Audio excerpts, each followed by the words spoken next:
시청자 여러분, 안녕하십니까? 1월 21일 화요일 JTBC 뉴스 아침은 시작합니다. 네팔 히말라야 안나푸르나에서 한국인 교사 4명 등 7명의 실종자 수색 작업을 지휘하고 있는 네팔 경찰 책임자가 매몰 지점으로 추정되는 2곳을 발견했다고 밝혔습니다. 그러면서 실종자들이 살아있을 가능성이 얼마든지 있다고 덧붙였습니다. 사고 현장에서 실종자의 것으로 추정되는 유류품도 발견했다고 설명했습니다. 실종자 7명 가운데 6명은 눈이 많이 쌓인 쪽에, 그리고 나머지 1명은 눈이 비교적 적은 곳에 매몰된 것으로 추정됩니다. 신종 코로나 바이러스에 감염된 중국 우한 폐렴 환자가 중국 내 전역으로 퍼지면서 218명으로 크게 늘었습니다. 국제적 비상사태로 볼 수 있을지 정할 세계보건기구 회의도 소집이 됐습니다. 우리나라에서도 처음으로 확진자가 나온 가운데 보건당국은 검역뿐만 아니라 지역사회 감시를 강화해서 확산을 막겠다는 방침입니다. 우리 정부가 북한 개별 관광에 속도를 내고 있는 가운데 미 국무부는 남북 협력을 지지한다는 입장을 밝혔습니다. 그러면서도 반드시 비핵화 진전과 보조를 맞춰야 한다는 기존 입장을 되풀이했습니다. 어제 우리 정부는 군사 분계선을 직접 넘거나 중국 등 제3국을 거치는 방법과 함께 외국인들을 대상으로 남북 연계 관광을 추진하는 방안을 공개했습니다. 청와대의 선거 개입 의혹을 수사하고 있는 검찰이 송철호 울산시장을 어제 처음으로 불러서 12시간가량 조사했습니다. 지난 2018년 지방선거 때 송 시장이 핵심 공약을 만드는 등의 과정에서 청와대에 도움이 있었는지 검찰이 확인한 것으로 전해졌습니다. 경기도가 당초 오늘부터 닥터 헬기 운항을 재개하겠다고 밝혔지만 이국종 교수의 경기 남부 권역 외상센터 의료진들이 닥터 헬기 탑승을 거부하기로 했습니다. 안전 문제와 함께 의료 인력 충원 문제가 해결되지 않았기 때문입니다. 한편 이국종 교수는 외상센터장에서 물러나겠다는 뜻을 밝혔습니다. 미국 캔자스시티에서 프로풋볼 팀의 슈퍼볼 진출을 축하하는 파티 도중에 총격 사건이 일어났습니다. 2명이 사망했고 15명이 다쳤습니다.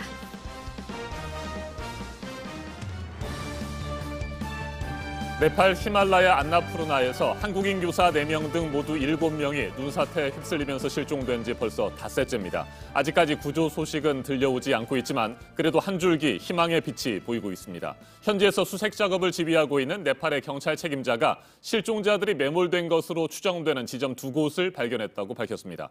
그러면서 실종자들이 살아있을 가능성이 있다고 덧붙였습니다. 네, 다만 협곡 아래 쌓인 눈이 녹으려면 눈이 많이 쌓인 쪽은 한 달 이상, 적게 쌓인 쪽은 일주일에서 2주일, 상당 시간이 걸릴 것으로 봤습니다. 사고 현장에서는 실종자의 것으로 보이는 유류품이 발견도 됐습니다. 오늘도 실종자 수색 작업 상황부터 전해드리겠습니다. 오선민 기자입니다. 네팔 간다키 프라테시주 카스키군의 카르키 경찰서장은 실종자 매몰 추정 지점 2곳을 확보했다고 밝혔습니다. 어제 오후 안나푸르나 인근에 마련된 한국 현장 지휘본부에서 사고 관련 간담회를 열고 이같이 말했습니다. 수색 작업을 지휘하는 카르키 서장은 탐지 장비를 동원해 현장을 수색한 결과 2곳에서 신호가 감지돼 빨간색 표지를 남겼다고 했습니다. 실종자가 살아있을 가능성은 얼마든지 있다고도 했습니다. 사고 현장에서 실종자의 것으로 추정되는 유류품도 발견됐다고 설명했습니다. 수색팀이 현장에서 40m 떨어진 곳에서 빨간색 비닐봉지를 발견했고 이보다 가까운 지역에선 노란색으로 보이는 물품도 봤다는 겁니다. 그러나 수색 작업은 쉽지 않을 것으로 보입니다. 구조당국은 눈사태로 쌓인 눈이 녹으려면 상당한 기간이 필요할 것으로 내다봤습니다. 카르키 서장은 한국인을 포함해 실종자 7명 가운데 6명은 눈이 많이 쌓인 쪽에 매몰된 것으로 추정했습니다. 나머지 1명은 눈이 비교적 적은 곳에 매몰됐을 가능성이 있습니다. 눈이 많이 쌓인 쪽은 매일 햇볕이 잘 들어도 눈이 녹는데 한 달 이상 걸릴 수 있다고 했습니다. 현재는 6명이 매몰된 것으로 보이는 지점에 수색 역량을 집중하고 있습니다. 카르키 서장은 구조가 시급하다는 점을 네팔 정부도 잘 알고 있다며 네팔 정부는 할 수 있는 것은 아끼지 않을 것이라고 강조했습니다. JTBC 오선민입니다. 한국인 교사 4명 등 7명의 실종자가 매몰돼 있는 네팔 히말라야 안나푸르나 사고 현장에는 지금도 많은 눈이 쌓여 있고 수시로 눈사태가 발생하고 있습니다. 현지에서 취재하고 있는 어완희 기자가 헬기를 타고 현장을 돌아봤습니다. 안나푸르나 트레킹은 이곳 포카라에서부터 시작이 됩니다. 저기 보시면 트레킹 코스 중 하나인 마차푸치대 봉우리도 보실 수 있는데요. 사고 지점까지는 차와 도보로 3일 정도 걸립니다. 그래서 헬기를 통해서 한번 가보겠습니다.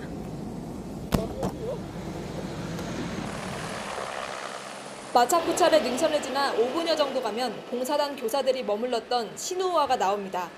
좁고 계곡물이 흐르는 트레킹 길을 따라갑니다. 히말라야 인근에 가까워지니 눈이 보이기 시작합니다. 저는 지금 대우랠리에 가기 전 사고가 일어났던 현장 근처로 왔습니다. 경사가 매우 급하고 눈도 많이 쌓여져 있는데요. 그래서 저희 헬기도 착륙할 지점을 찾지 못하고 있습니다. 눈에 가려져 바위들만 형체를 드러내고 있습니다. 이곳이 눈사태가 일어난 곳입니다. 눈더미가 쓸고 내려오며 손자국처럼 자국을 낸 흔적이 고스란히 남아 있습니다. 대우랠리 산장에서도 멀지 않은 곳입니다. 수색팀은 직접 발로 뛰며 실종자들을 찾고 있습니다. 사고 현장과 멀지 않은 곳임을 보여줍니다. 초등학생들도 갈 수 있는 평이한 코스라고 했지만 그건 날씨가 좋을 때 얘기였습니다. JTBC 어환입니다. 신종 코로나 바이러스에 감염돼 집단 발병하고 있는 우한 폐렴의 전파 속도가 심상치 않습니다. 중국의 사망자가 1명 추가로 늘었고 어젯밤 상하이에서는 첫 확진자가 나왔습니다. 중국 전역의 확진자 수가 218명으로 급증했습니다. 중국 보건 전문가는 우한 폐렴이 사람들 사이에 전염된다는 증거를 확보했다고 말했습니다. 세계보건기구 WHO는 오는 22일 긴급위원회를 소집했습니다. 이재승 기자가 보도합니다. 중국에서 신종 코로나 바이러스에 감염돼 걸리는 이른바 우한 폐렴이 발생지인 후베이성 우한을 벗어나 중국 전역으로 퍼지고 있습니다.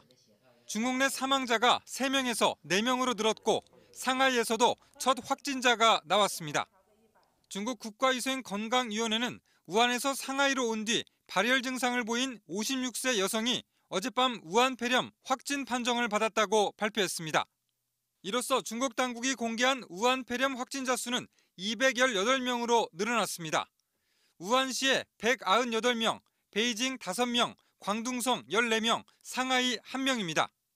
중국 국가보건위원회 질병 전문가인 종난사는 CCTV와 인터뷰에서 우한 폐렴이 사람 간에 전염된다는 증거를 확보했다고 밝혔습니다. 종난사는 2003년 중증급성호흡기 증후군 사스의 규모를 밝히는데 기여한 인물입니다. 중국에선 이미 춘절 대이동이 시작된 가운데 우한 폐렴의 확산 가능성은 더 커지고 있습니다. 시진핑 중국 주석은 단호하게 병의 확산을 억제하라면서 인민 군중의 생명과 안전을 가장 앞에 놓아야 한다고 밝혔습니다. 세계보건기구는 우한 폐렴과 관련해 오는 22일 긴급위원회를 열기로 했습니다. WHO는 위원회에서 중국에서 발생한 신종 코로나 바이러스가 국제적인 비상사태에 해당하는지 판단할 예정입니다. JTBC 이재승입니다. 이 같은 상황에서 중국발 신종 코로나 바이러스에 감염된 환자가 국내에서도 처음으로 나왔습니다. 첫 발병이 확인된 지 3주 만에 태국과 일본에 이어 우리나라까지 우한 폐렴이 번졌습니다. 특히 국내에서 확진 판정을 받은 중국 여성의 감염 경로는 아직까지 파악되지 않고 있습니다. 우리 방역당국은 24시간 비상 대응에 들어갔습니다. 이한주 기자입니다. 국내에서 신종 코로나 바이러스에 감염된 첫 확진자는 30대 중국 여성입니다. 19일 중국 우한에서 관광 목적으로 인천공항을 통해 들어왔습니다. 이 여성은 입국 당시 고열 증상을 보여 곧바로 격리됐습니다. 이후 정밀 검사를 받았고 20일 오전 8시 신종 코로나 바이러스 환자로 최종 확인됐습니다. 판코로나 바이러스 PCR 검사를 시행해서 양성이 나왔고 중국에서 분리된 신종 코로나 바이러스와 염기서열 비교를 하여 확진을 하였습니다. 이 환자는 중국을 출발하기 하루 전 증상이 나타났지만 중국 병원에선 감기 처방만 받은 것으로 알려졌습니다. 신종 코로나 바이러스 발병지로 지목된 해산물 시장을 들르거나 확진 환자와 만난 적이 없는 것으로 파악됐습니다. 질병관리본부는 환자가 검역 단계에서 확인돼 지역사회 노출은 없다고 했습니다. 단 접촉을 했을 가능성이 있는 같은 항공기를 타고 온 승객과 승무원 등을 검사 대상으로 분류했습니다. 방역당국은 감염병 위기경보 수준을 관심에서 주의로 한 단계 올렸습니다. 또 24시간 비상대응 체계에 들어갔습니다. JTBC 이한주입니다. 정부가 북한 개별 관광을 위한 구체적인 구상을 어제 공개했습니다. 군사 분계선을 직접 넘거나 중국 등 제3국을 거치는 방법 말고도 외국인들을 대상으로 한 남북 연계 관광도 추진하기로 했습니다. 남북 접경 지역의 경제 활성화에도 도움이 될 것이라는 게 정부의 판단입니다. 김선미 기자가 보도합니다. 정부가 추진하는 북한 개별 관광의 형태는 크게 3가지입니다. 이산 가족 등이 군사분계선을 넘어 육로로 직접 금강산과 개성 등에 가는 방안, 북한 비자를 받아 중국 등 제3국을 거치는 방법, 그리고 남북 관광지를 연계하는 방식입니다. 이 중 남북 연계 관광은 외국인을 상대로 남한의 강원도와 북한의 금강산, 원산 등을 묶은 상품을 내놓겠다는 겁니다.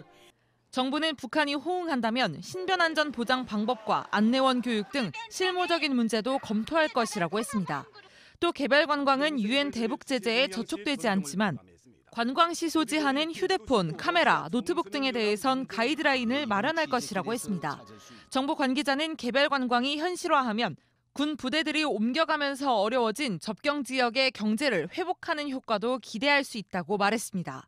다만 아직까지 북한이 아무런 반응을 내놓지 않고 있어 협의까진 다소 시간이 걸릴 것이란 전망도 나옵니다. JTBC 김선미입니다. 우리 정부가 이처럼 북한 개별 관광에 속도를 내고 있는 가운데 미 국무부는 남북 협력을 지지한다는 입장을 밝혔습니다. 그러면서도 반드시 비핵화 진전과 보조를 맞춰야 한다는 기존 입장을 되풀이했습니다. 워싱턴에서 박현영 특파원이 보도합니다. 미국 국무부는 한국 정부의 북한 개별 관광 추진에 대해 남북 간 협력을 지지한다고 밝혔습니다. 그러면서 남북 협력이 반드시 비핵화에 대한 진전과 보조를 맞춰 진행되도록 하기 위해 한국과 조율하고 있다고 덧붙였습니다. 한국 정부가 북한 개별 관광은 국제 제재 위반이 아니라는 점을 강조하면서 북측과 협의를 통해 적극적으로 추진하겠다고 발표한 데 대해 입장을 밝힌 겁니다. 북미 비핵화 협상이 교착 상태에 빠진 가운데 돌파구를 마련하기 위한 남북 협력은 지지하면서도 비핵화 진전이 함께 발맞춰 진행돼야 한다는 미국의 기존 원칙을 거듭 밝힌 것으로 보입니다. 앞서 해리 해리스 주한 미국 대사는 개별 관광을 추진하기 위해선 미국과의 협의가 중요하다고 말했습니다. 청와대는 부적절하다고 경고했는데 모건 오테이거스 국무부 대변인은 JTBC와 인터뷰에서 폼페이오 국무장관은 해리스 대사를 신임한다고 말했습니다. 한국 정부의 대북 독자 사업 추진을 둘러싸고 한미가 미묘한 입장 차이를 보이는 가운데 앞으로 구체적인 추진 과정에서 양국 간 지속적인 조율이 필요할 것으로 보입니다. 워싱턴에서 JTBC 박현영입니다. 청와대 선거 개입 의혹을 수사하고 있는 검찰이 이번 의혹 사건의 최대 수혜자로 지목이 된 송철호 울산시장을 처음으로 불러서 12시간가량 조사를 마쳤습니다. 2018년 지방선거 당시 송 시장이 외부 개입으로 단수 공천을 받고 공약을 마련하는 데 청와대 등과 논의를 한 것으로 검찰은 의심을 하고 있습니다. 김도훈 기자입니다. 서울중앙지검 공공수사 2부는 어제 오전 10시쯤부터 송철호 울산시장을 피의자 신분으로 조사했습니다. 검찰이 청와대 하명 수사와 선거 개입 사건 수사 이후 송 시장을 불러 조사한 건 이번이 처음입니다. 검찰은 12시간에 걸친 조사에서 송 시장이 2018년 지방선거 당시 청와대나 여권의 지원을 실제로 받았는지 여부를 조사한 것으로 알려졌습니다. 검찰은 송 시장이 공공병원 건립사업 등 주요 핵심 공약을 만드는 과정에서 청와대의 도움을 받은 것으로 보고 있습니다. 2018년 초 송 시장이 울산공업탁 기획위원회 관계자들과 청와대 행정관을 만나 함께 선거 공약을 논의하고 공약 설계에 도움을 받았는지도 조사 대상입니다. 검찰은 송병기 전 부시장과 청와대 행정관 등은 수차례 불러 조사했습니다. 송 시장은 또 선거를 앞두고 대통령 직속 국가균형발전위원회 고문을 맡아 공약 수립과 이행에 도움을 받은 의혹도 받고 있습니다. 검찰은 또 당시 청와대가 경찰의 자유한국당 소속 김기현 당시 울산시장에 대한 수사를 하도록 지시했다는 의혹에 대해서도 조사하고 있습니다. JTBC 김도훈입니다. 유재수 전 부산시 경제부시장에 대해 청와대가 감찰을 중단했다는 의혹과 관련해서는 재판에 넘겨진 조국 전 장관의 공소장이 공개가 됐는데요. 유 전 시장 구명 청탁이 여러 차례 있었던 것으로 검찰은 파악을 했습니다. 박민규 기자입니다. 조국 전 장관의 공소장엔 2017년 김경수 당시 의원이 등장합니다. 백원우 당시 민정비서관에게 참여정부 시절 함께 고생한 사람이라며 잘 봐달라 부탁했다고 쓰여 있습니다. 윤건영 청와대 국정상황실장도 나옵니다. 참여정부 근무 경력을 언급하며 나와도 가까운 관계라고 말했다고 검찰은 기록했습니다. 천경득 청와대 행정관의 구체적인 언급도 적혔습니다. 이인걸 당시 특감반장에게 참여정부에서 근무한 사람을 왜 감찰하느냐, 청와대가 금융권을 잡고 나가려면 필요하다고 했다는 게 검찰 조사 결과입니다. 이런 얘기를 들은 백원우 비서관은 박형철 당시 반부패 비서관에게 봐주는 건 어떻겠느냐며 수차례 제안했고 보고를 받은 조국 당시 민정수석이 박 전 비서관에게 사표 낸다고 하니 더 감찰할 필요가 없다고 지시했다는 게 검찰 판단입니다. 조 전 장관에게 연락을 해봤으나 언론과는 일체 소통하지 않고 있다고 답했습니다. 김경수 지사 측은 입장이 없다고 했고 윤 전 실장은 유 전 국장이 자신과 가깝다는 취지의 말을 한 적이 없다고 답했습니다. 백원우 전 비서관과 천경득 행정관은 연락을 받지 않았습니다. 유재수 전 국장 재판에서 변호인은 혐의를 대부분 부인했습니다. 가족처럼 지내는 사람이 준 것이라거나 오피스텔과 골프채를 받았지만 쓰지 않았다. 관련 업체에 동생이 취업하고 아들이 인턴으로 근무했지만 부정한 청탁은 없었다고 했습니다. 받은 건 맞지만 직무 관련성이나 대가성이 없기 때문에 뇌물이 아니란 주장입니다. JTBC 박민규입니다. 독도 추락사고 영향으로 운행을 하지 않았던 닥터 헬기가 점검을 마치고 오늘부터 다시 날 수 있게는 됐는데요. 이 닥터 헬기에 직접 탔었던 이국종 교수가 경기 남부권역 외상센터장을 그만두겠다고 한 상태입니다. 의료진들도 헬기에 타지 않겠다고 하고 있습니다. 김도훈 기자입니다. 경기 남부 권역 외상센터 닥터 헬기가 경기도청에 비상 착륙합니다.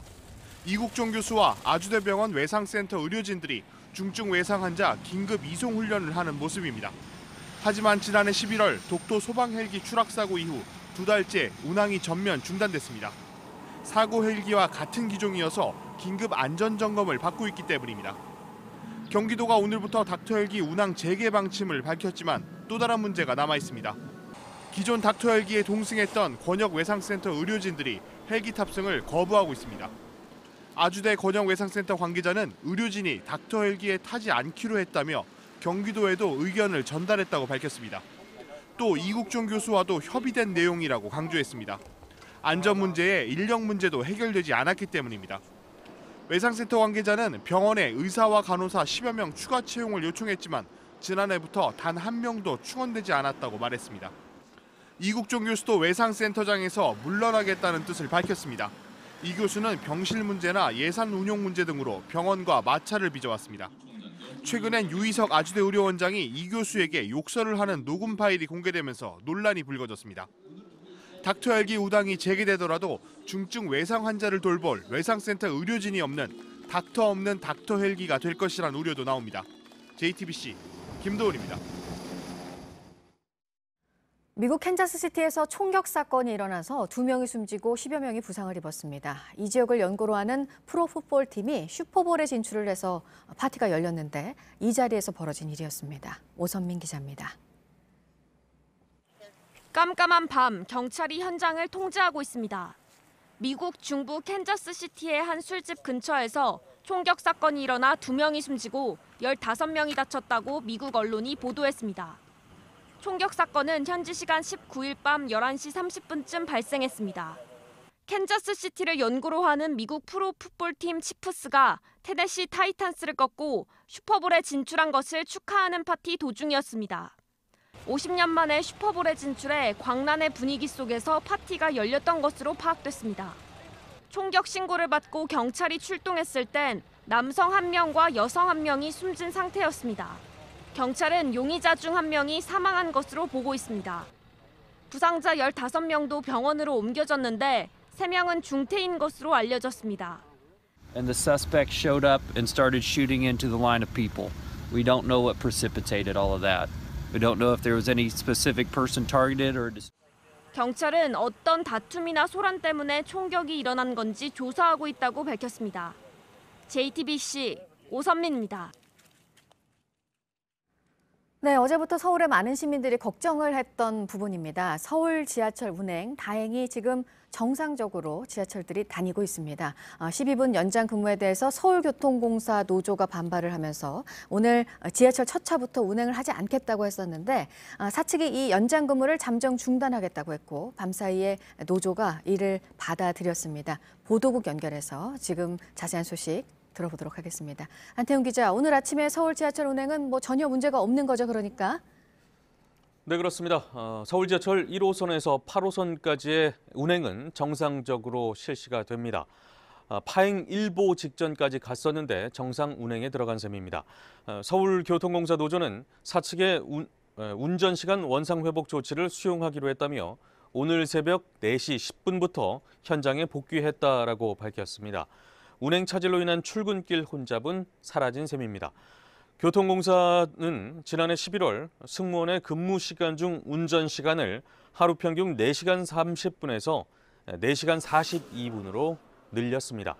이에 노조는 사측의 임금단체 협약 위반을 지적하며 운전 시간을 종전 상태로 돌리지 않을 경우 오늘 첫 차부터 사실상 파업 효과가 있는 운전 업무 지시 거부에 들어가겠다라고 예고한 상태였습니다. 네, 그리고 홍콩에서 시위가 길어지고 있죠. 이 홍콩의 신용 등급을 신용평가 회사들이 잇따라 내리고 있네요.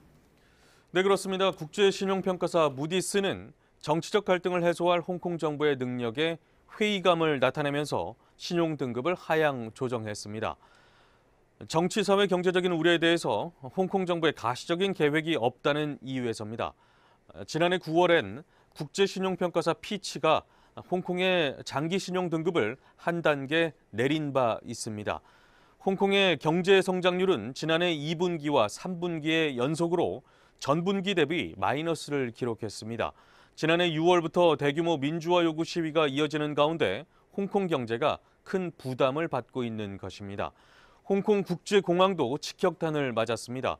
지난해 홍콩 국제공항 이용자 수는 7,153만 명으로 전년보다 4.2%, 320만 명 줄었습니다. 네, 이 밖에 새로 들어온 소식들은 잠시 후 8시쯤에 다시 연결을 해서 전해드리도록 하겠습니다.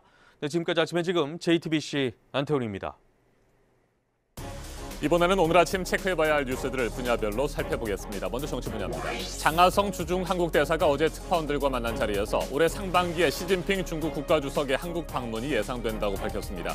또 한중일 정상회담이 올해 안에 열리면 리커창 총리도 방한할 것으로 보인다며 시 주석과 리 총리의 방한이 함께 이루어지는 해가 될 것으로 생각한다고 말했습니다. 지난 12일 김현미 국토교통부 장관이 지역구 행사에서 일부 참가자가 고양시가 망쳐졌다고 항의하자 일산 물이 많이 나빠졌다고 말해 논란이 컸습니다. 김 장관은 이 발언에 대해 지역구 주민들에게 문자를 보내 사과했습니다. 자신의 수양이 충분하지 못해 생긴 일이라며 앞으로 좀 더 성찰하고 정진하겠다고 밝혔습니다. 더불어민주당 공직선거 후보자 검증위원회가 4.15 총선에서 전북 군산 출마를 선언한 김의겸 전 청와대 대변인에 대해 추가 검증을 하기로 했습니다. 부동산 문제와 관련해 소명한 내용 중에 추가로 확인할 사항이 있다며 현장조사 소위원회에 넘겨 확인하도록 했습니다. IMF가 올해 세계 경제 성장률을 석 달 전보다 내려잡았습니다. 3.4%에서 0.1%포인트 낮은 3.3%로 전망을 했습니다. 글로벌 경제가 반등 흐름으로 가고는 있지만 회복세는 예상보다 더딜 것으로 봤습니다. 코스피 지수가 1년 3개월여 만에 최고치까지 갔습니다. 어제 장중 한때 2270선을 넘기기도 했는데 상승폭이 장 후반에 줄면서 2262.64에 거래를 마쳤습니다. 다른 신흥국 주가 지수보다 최근 강한 상승세를 보이고 있는 코스피입니다. 반도체를 중심으로 수출 경기가 나아질 거라는 기대감이 반영이 됐습니다. 르노 삼성자동차 노조가 한 달 만에 파업을 중단하고 오늘부터 전 조합원이 정상 출근을 합니다. 임금 협상에서 합의가 나오지 않아서 파업을 해왔고 사측의 직장 폐쇄 조치로 갈등이 더 커졌었는데요.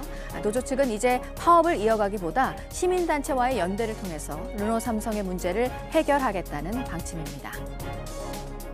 계속해서 사회 분야 뉴스입니다. 양승태 사법부 시절 검찰 수사 상황을 법원 행정처에 유출한 혐의로 기소된 현직 부장판사들에게 검찰이 실형을 구형했습니다. 수사 기밀을 몰래 빼돌린 혐의로 수사와 영장, 재판에 있어 국민의 신뢰를 얻기 어려워졌다며 신광열 판사에게는 징역 2년을, 조희연, 성창호 판사에게는 징역 1년을 각각 구형했습니다.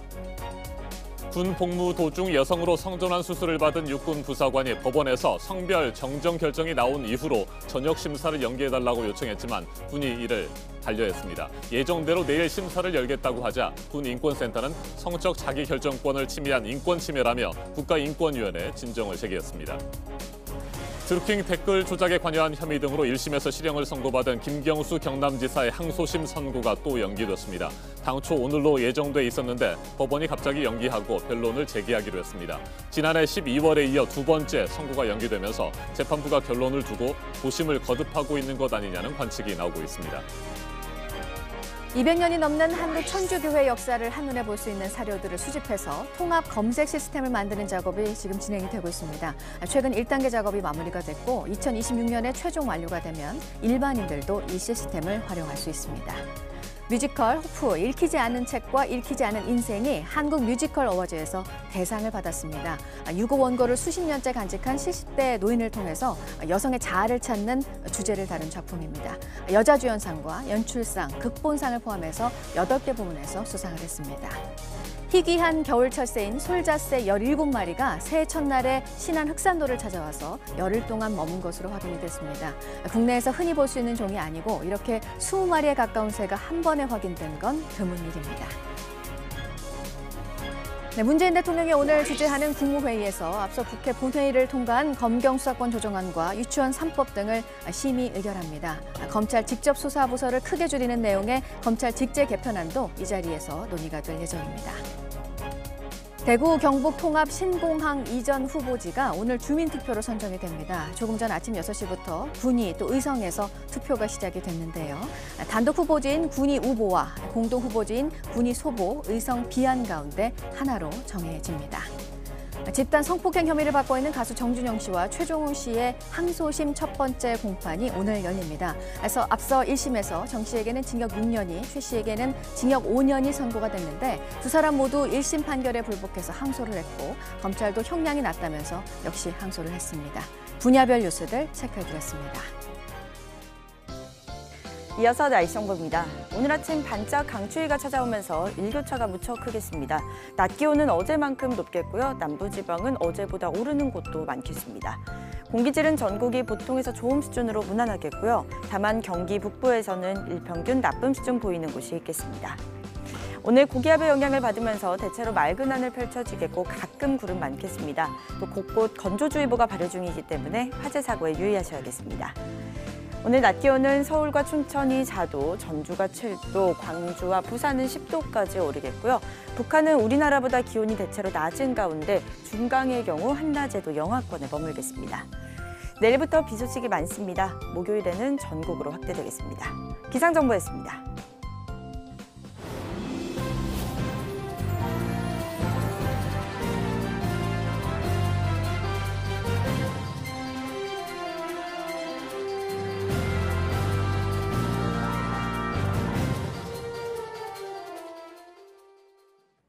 여순 사건을 아십니까? 72년 전에 여수에 주둔하던 군인들이 제주 4.3 사건의 진압 명령을 거부해서 시작됐습니다. 당시 이들을 도와줬던 누명을 쓰고 처형된 민간인에 대한 재심이 어제 열렸습니다. 재판부는 무죄를 판결하고 당시 위법했던 공권력에 대해 사과했습니다. 정진명 기자입니다. 70을 넘긴 딸이 90을 넘긴 어머니와 법원을 나섭니다. 72년 전 형장의 이슬로 사라진 남편. 그리고 아버지의 명예를 회복했습니다. 여순 사건 당시 29살 철도 기관사였던 장환봉 씨. 장 씨는 반란군을 도왔다는 의심을 받고 붙잡혔습니다. 내란 및 국권문란죄 혐의였습니다. 재판 과정은 속전속결이었습니다. 사형 선고와 집행이 22일 만에 이루어졌습니다. 2살 먹고 1살 먹었더니 애를 갖다 크게 안 되고 착한 사람을 갖다 죽여버리게 살거든요. 진실화해 과거사 정리위원회는 장 씨를 지난 2010년 피해자로 인정했습니다. 그리고 지난해 3월 재심이 결정됐습니다. 72년 전 판결 집행 명령서가 결정적 역할을 했습니다. 장 씨 등 민간인 희생자의 이름과 재판 일시, 장소 등이 자세히 적혀 있었습니다. 재판부는 장 씨의 범죄 사실이 증명되지 않아 당시 판결은 위법했다며 무죄를 선고했습니다. 또 위법한 공권력으로 가장을 잃은 유족들에게 사과했습니다. 부모, 형제의 억울한 죽음의 명예를 회복하는 방향이 되었습니다. 여순 사건의 순천 지역 민간인 공식 피해자만 438명입니다. 이번 판결로 유족들의 잇따른 재심 청구가 예상됩니다. 유족들은 여순 사건 특별법을 만들어 희생자들의 명예가 회복되기를 간절히 바라고 있습니다. JTBC 정진명입니다. 어제 오후 경기도 포천시 가산면에 주거용 비닐하우스에서 불이 났습니다. 불은 약 40분 만에 꺼졌지만 비닐하우스 안에서 혼자 살던 60대 여성 김모 씨가 숨졌습니다. 경찰과 소방당국은 화재 원인을 조사하고 있습니다. 어제 오후 부산 강서구 화훼단지에서 불이 났습니다. 인명피해는 없었지만 화훼단지 내 비닐하우스 등이 불에 타 소방서 추산 6천만 원의 재산 피해가 발생했습니다. 경찰과 소방당국은 전기 시설물에서 불이 시작된 걸로 보고 정확한 화재 원인을 조사하고 있습니다. 경기도 평택시 스마트 팩토리 신축 공사장에서 타워 크레인 지지대가 부러지면서 50대 인부가 깔려 숨졌습니다.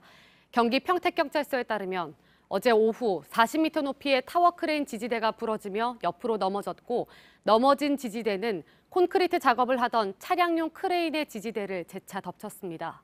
이 충격으로 차량용 크레인 지지대가 바닥으로 꺾이며 50대 A씨를 덮쳤고 A씨는 병원으로 옮겨졌으나 끝내 숨졌습니다.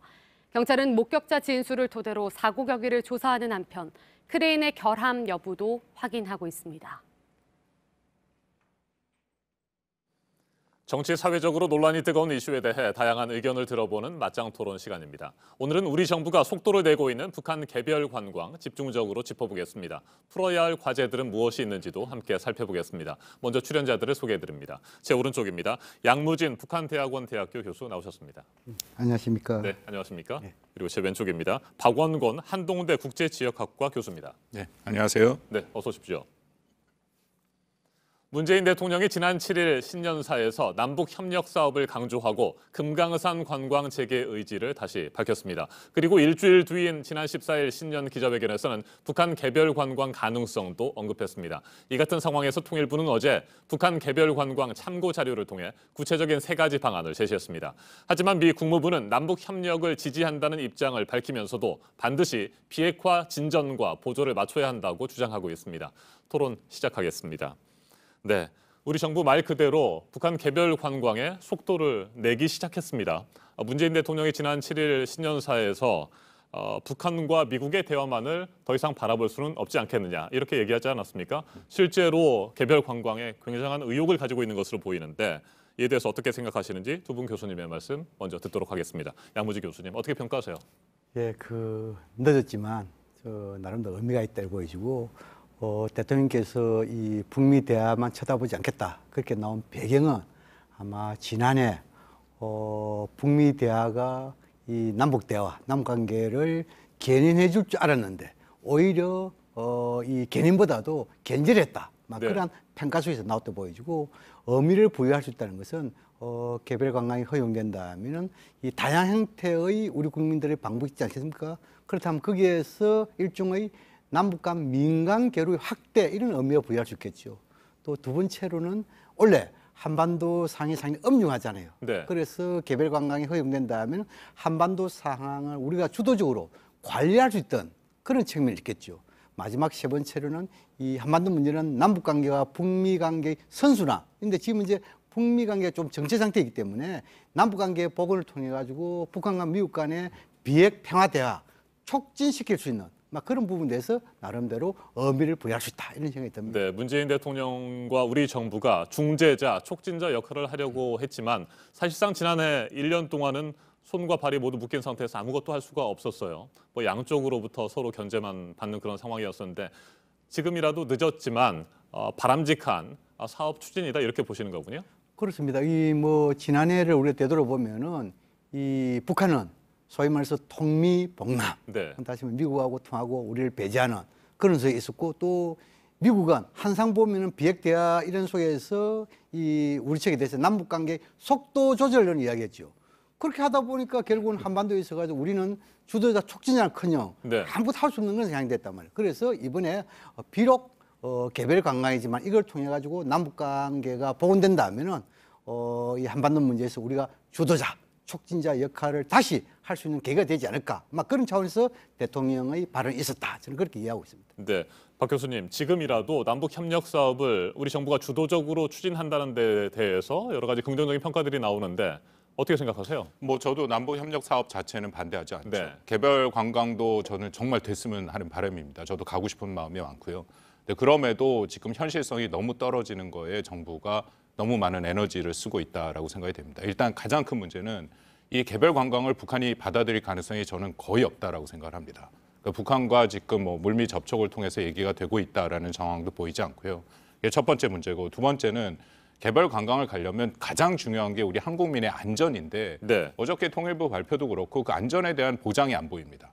그 문제가 해결이 안 되면은 굉장히 어렵고요. 세 번째는 결국은 이렇게 어렵게 해서 뭔가를 정말 한다 하더라도 결국 그 지금 미국과의 갈등의 모습이 계속 있지 않습니까? 그러니까 미국과 이렇게 갈등을 하면서도 만약에 북한이 호응하지 않는다면 이거는 북한 호응도 없는데 갈등만 그런 부추기는 그런 형태고요. 마지막으로 뭐 우리 대통령이 말한 남북 관계가 한반도 평화 프로세스에 대해서 북미 관계도 좀 이끌어 가야 된다라는 거에 저도 뭐 당연히 동의를 합니다. 같이 다 움직이는 네. 선순환 구조가 좀 좋겠는데, 근데 결국 핵심은 북미 관계도 그렇고 한반도 평화 프로세스도 그렇고 북한의 비핵화 문제인데 지금 우리가 남북 협력을 얘기하면서 비핵화가 완전히 빠져 있죠. 그것도 저는 문제가 있다고 생각을 합니다. 네, 좋은 사업이긴 하지만 현실성이 없다. 북한이 받아들일 가능성이 높지 않다. 이렇게 말씀을 하셨습니다. 네. 그런데 그동안의 북한의 뭐 행태를 보면 말이죠.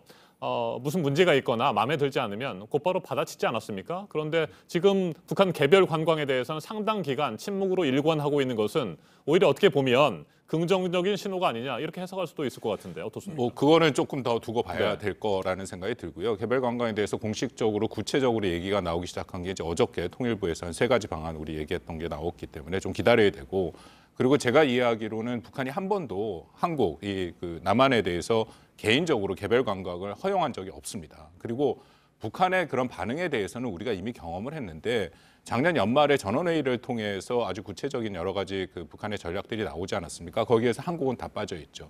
그리고 지금 작년 연말에 담화를 통해서 한 20번 이상 한국을 굉장히 비난한 이후에는 지금 한국에 대해서는 거의 얘기를 안 하고 있는 그런 상황입니다. 그렇기 때문에 말을 안 한다고 반드시 긍정적인 그런 결과와 긍정적인 인식을 갖고 있다라고 보기는 매우 힘든다. 그렇게 생각합니다. 북한이 개별 관광을 반기지 않는 가장 큰 이유는 뭐라고 보세요? 개별 관광을 통해서 자신들이 얻는 것이 많지 않죠. 네. 왜냐하면 개별 관광을 가게 되면 한국민들 한 명 한 명에 대해서 북한은 이제 통제 사회 아닙니까? 그 문제가 있고, 또 하나 가장 큰 것은 개별 관광을 통해서 경제적으로 북한이 원하는 그런 인센티브를 얻을 가능성이 매우 낮습니다. 지금 북한의 문제는 관광객이 안 와서가 문제가 아니라 관광객들을 수용할 만한 시설이 지금 부족하다라는 게 북한 측에서 나오는 얘기거든요. 지금 지난번 시진핑 주석이 가서 뭐 이게 회자되는 얘기입니다만 중국인 관광객 100만 명을 보내주겠다 얘기했는데 지금 북한 자체가 100만 명을 수용할 만한 그런 상황이 안 됩니다. 그렇기 때문에 어떻게든지 지금 북한이 금강산도 한국 보고 2월 말까지 철거하라는 것이 내륙으로 중국 관광객들을 좀 끌어들일 생각이 있는 것이지, 구태여 뭐 한국의 개별 관광 숫자도 많지 않은 그런 개별 관광을 지금 더군다나 한국에 대해서 분명한 문제 제기를 하고 있는 상황에서 받아들일 가능성이 저는 글쎄 모르겠습니다. 네. 뭐 남북 간에 정부 차원에서 뭔가 얘기가 되고 있다면, 물밑에 되고 있다면 모르겠지만 지금 공개된 여러 가지 상황으로는 어렵다라고 생각합니다. 네. 개별 관광이 잘 추진되면 좋겠지만 북한이 반기일 가능성이 높지 않다. 이런 말씀을 해주셨고, 이에 대해서 양 교수님은 어떻게 생각하시는지요? 그래서 이제 이 북한이 그 우리의 그 개별 관광 이 재개에 대해서 공식적인 입장은 아직까지 없습니다. 방금 앵커께서 말씀하신 대로 과거 경험적 사례를 비춰보면은 예를 들어 가지고 우리의 이런 그 구상에 대해서 뭐 반대 또는 이럴 때 그것도 차겠다 이렇게 하면 벌써 공식적인 반응이 나왔을 것입니다. 그렇죠. 특히 우리가 좀 되돌아볼 때 김정은 위원장이 금강산 이런 종합 뭐 국제 관광 단지 조성이랄까요? 이거 보면은 한편으로는 우리 쪽 시설물 철거를 요구하면서도 또 다른 한편으로는 우리 국민들 이렇게 이 관광한다 하면은 환영한다 이런 이야기 했잖아요. 그리고 지금 이제 우리 박원 교수님께서는 우리 개별 관광 이것이 북한의 이런 뭐 굉장히 크게 도움이 되지 않는다 뭐 이렇게 얘기하는데 뭐 숫자상으로는 잘 모르겠습니다만도 아마 지금 이제 경제난을 겪고 있는 재정난을 겪고 있는 북한 입장에서 뭐 조금이나마 이러한 그 경련 이 해소에 우리 관광에 도움이 될 것이다 이렇게 보여지고 제가 보기에는 조금 약간 그 김정은 위원장이 이 우리 쪽 시설물 이 건강 지역 다 이렇게 철거를 요구하면서 네. 단작 반기는 뭐 그런 건 아니겠지만 아마 조만간에 이를 말하면 2월 초순에 이 대남 관계 이런 것을 종합적으로 한 구상을 밝히면서 이러한 이 일종의 새로운 요구사항이랄까요? 그걸 하면서 긍정적인 호응이 있을 것이다. 저는 그렇게 전망을 합니다. 네, 우리 정부는 북한 개별 관광이 유엔을 비롯한 국제사회의 대북 제재에 걸리지 않는다. 문제가 없다 이런 입장이잖아요. 이 부분에 대해서는 어떻게 생각하세요? 개별 관광 자체는 대북 제재에 저촉되지 않는 것은 맞습니다. 그렇지만 관광을 진행하는 과정에서 여러 가지가 걸리죠. 첫 번째는 우리 한국뿐만 아니라 전 세계 모든 마찬가지지만 북한을 관광하러 갈 때 갖고 가는 여러 가지 물건들이 있지 않습니까? 그중에 미국산 부품이 10% 이상이 포함되면은 미국에 있는 수출 관리령에 의해서 제재가 됩니다. 기억들 하실지 모르겠지만 작년에 언론계에서 금강산 취재를 갈 때 결국은 카메라와 이 휴대폰도 다 못 갖고 갔거든요. 그게 제재에 걸리기 때문에 그러니까 그런 문제가 있고요. 또 하나는 지금 우리 정부가 생각하는 것이 이제 육로 관광인데 육로 관광 같은 경우에는 선박이나 도로를 이용해 자동차나 아니면 항공을 이용해야 되는데 셋 다 만약 그렇게 되면 미국 독자 제재에 또 걸리게 됩니다. 네. 그 취항을 한 예를 들어서 비행기 같은 경우 6개월간 또 그 미국의 취항이 안 되게 돼 있고요. 또 하나 문제는 그런 차량과 선박이 있는데 그 선박을 갖고 가려면 일단 보험을 들어야 되지 않겠습니까? 근데 보험회사 같은 경우에도 이것이 또 그 제재에 걸릴 위험이 있기 때문에 보험을 들기가 매우 어려운 그런 상황입니다. 우리가 작년에 많이 경험을 했습니다. 2018년에 관계가 좋을 때도 우리 농구단이 갈 때 결국 우리 국적기를 못 사용해 갖고 수송기, 군 수송기를 타고 갔거든요. 그만큼 여러 가지 문제들이 지금 걸려 있다라고 생각이 되고요. 해리스 대사 얘기를 안 할 수 없는 게 해리스 대사 얘기가 좀 와전된 부분이 있다라고 저는 생각합니다. 왜냐하면 제가 그 원문을 갖고 다 봤거든요. 해리스 대사도 이 개별 관광에 대해서는 제재 대상이 아니다라고 분명히 얘기를 했고 다만 지금 말씀드린 예를 들어서 갖고 가는 물품에 대한 문제 또 육로 관광을 가게 되면 결국 유엔사와의 협조가 필요한데 그런 문제를 이 워킹 그룹에서 얘기를 하자 그렇게 얘기를 했거든요. 네. 근데 그것이 좀 와전이 돼서 해리스 대사가 마치 이걸 뭐 미국의 허용을 받아야 된다. 원문에는 그런 내용은 없습니다. 알겠습니다. 최근 논란이 됐던 해리스 주한 미국 대사의 발언에 대해서는 잠시 후에 좀 더 집중적으로 살펴보도록 하고요. 일단 대북 제재, 개별 관광은 걸리지 않지만 휴대전화나 카메라, 노트북 컴퓨터와 같은 물자들을 반입하는 것이 문제가 될 수 있다. 이와 함께 또 다른 문제들이 있다 이렇게 말씀을 하셨는데 물론 문제는 많이 있을 수 있겠죠. 그런데 한 가지만 더 말씀드리면 잠깐만요. 그런데 그런 문제들을 해결해 나가면서라도 남북 간의 협력 사업을 추진하고 개별 관광을 추진하는 것이 옳은 길이다 이렇게 생각하지는 않습니까? 아니 저도 그렇습니다. 네. 말씀드린 것처럼 전 모두의 개별 관광을 가는 건 좋다고 생각합니다. 저는 남북 간의 접촉면을 넓혀서 결국 그 남북 간의 동질감을 회복하는 그런 것들이 매우 중요하다고 생각하거든요. 네. 필요하지만 문제는 제가 말씀드린 이런 어려움이 있음에도 그래서 간신히 미국과 뭔가 합의를 하고 국제사회에 다 협의를 해서 하더라도 북한이 안 받아들이지만 그러면 이 과정에서 사실 북한과 먼저 좀 얘기가 됐어야죠. 그러니까 정부와 저는 되기를 바라고 있는데 여전히 물밑으로 만약 그런 것이 안 되는데 지금 이렇게 간다라는 것은 굉장히 어려운 상황이고요. 아까 금강산 하나 더 문제가 있는 게 금강산 관광을 재개하기 위해서는 거기 이제 외금강 호텔과 금강산 관광 호텔이 있지 않습니까? 네. 2월 말까지 시설 철거를 하라는 것은 시설이 지금 여러 가지 문제가 있다는 거예요. 그래서 그것을 좀 보수를 해야 되고 특히 전력난이 있기 때문에 우리가 유료를 갖고 가야 되고 금강산 관광 때 다 그런 걸 했지 않습니까? 그건 다 제재에 걸립니다. 그러니까 그런 문제들도 다 해결을 해야 되는 것이죠. 네, 말씀하시려고 했던 것은 지금 다 예, 하신 거죠? 그렇습니다. 예. 알겠습니다. 자, 양 교수님, 여러 가지 대북 제재와 관련돼서 지금 당장은 아니지만 원칙적으로는 문제가 없지만 추가로 문제가 될 소지들이 있다. 이런 의견에 대해서 어떻게 생각하시는지요? 그래서 이제 우리 박원순 교수께서 여러 가지 대북 제재와 관련해서 우려 그에 대해서는 이해합니다. 그런데 지금은 이제 중국이 지난해 기준으로 봤을 때 약 한 25만 명, 30만 명 정도가 북한을 방문했죠. 여기에서 유엔이든 미국이든 전혀 딴지를 걸지 않고 있잖아요. 그것은 문제가 없다는 겁니다. 특히 유엔 안보리의 대북 제재, 개별 강화 관련해서 문제가 없지만 미국의 독자 제재에 대해서는 여러 가지 포괄적으로 해석을 하면은 걸릴 수 있습니다. 그건 미국의 주관적 해석입니다. 특히 미국의 독자 제재에 관련해서 두 가지입니다. 네. 핵심은 벌크 캐시, 두 번째로는 전략물자 반출 아니겠습니까? 전략물자 반출과 관련해 가지고 개인 관광객이 북한에 들어가 가지고 예를 들어 개인 소지품이겠죠. 이런 것이 갖고 가 가지고 다시 갖고 나오면은 이것은 아무런 문제가 없습니다. 또 두 번째로 벌크 캐시와 관련해 가지고 관광객들이 북한에 지불하는 것은 거의 실비 수준 아닙니까? 이 실비 이것은 벌크 캐시와 전혀 관계 없습니다. 대량의 현금이라고 보면 되겠습니다. 벌크 캐시. 그렇죠. 네. 예. 그렇기 때문에 이건 실비 수준이기 때문에 대량 현금과 관계 없겠죠. 그다음 지금 이제 우리 박은 교수님께서 예를 들어 가지고 이 남북 접경지대 비무장지대를 통해 가지고 우리 관광객이 북한을 간다 하면은 유엔사에 문제가 있다는데 저는 여기에 대해서는 동의할 수 없어요. 왜냐하면 정전협정상에 있어 가지고 유엔사 역할이 있어 가지고 군사적인 부분에 대해서는 유엔사가 통제할 수 있습니다.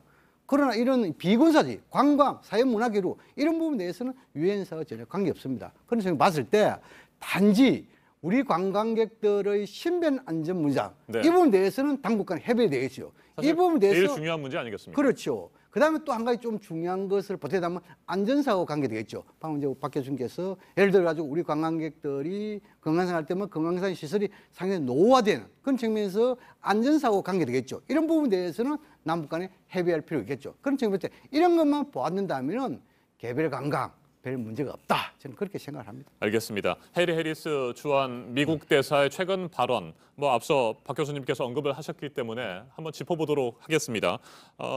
해리스 대사가 16일 외신 기자 간담회에서 이런 얘기를 했습니다. 북한 개별 관광 등이 향후 제재를 촉발할 수 있는 오해를 피하려면 한미 워킹 그룹을 통해서 다루는 것이 낫다.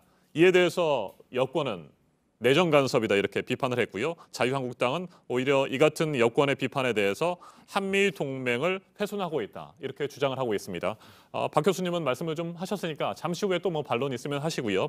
양 교수님, 해리스 대사의 발언과 관련된 논란 어떻게 보십니까?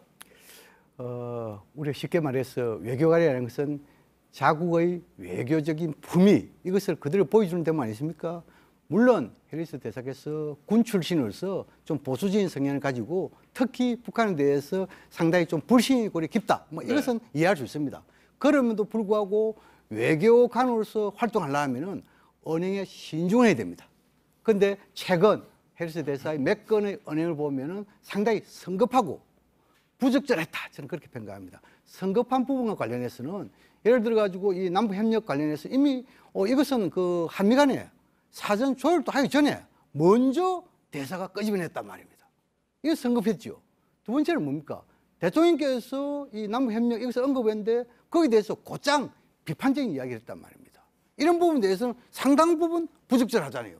그런 측면을 봤을 때 해리스 대사의 언행 이것은 신중하게 계약 필요하고 특히 또 이런 해리스 대사의 부적절한 표현에 대해 가지고 미국의 국무부와 백악관이 곧장 포용하는 그건 좋습니다.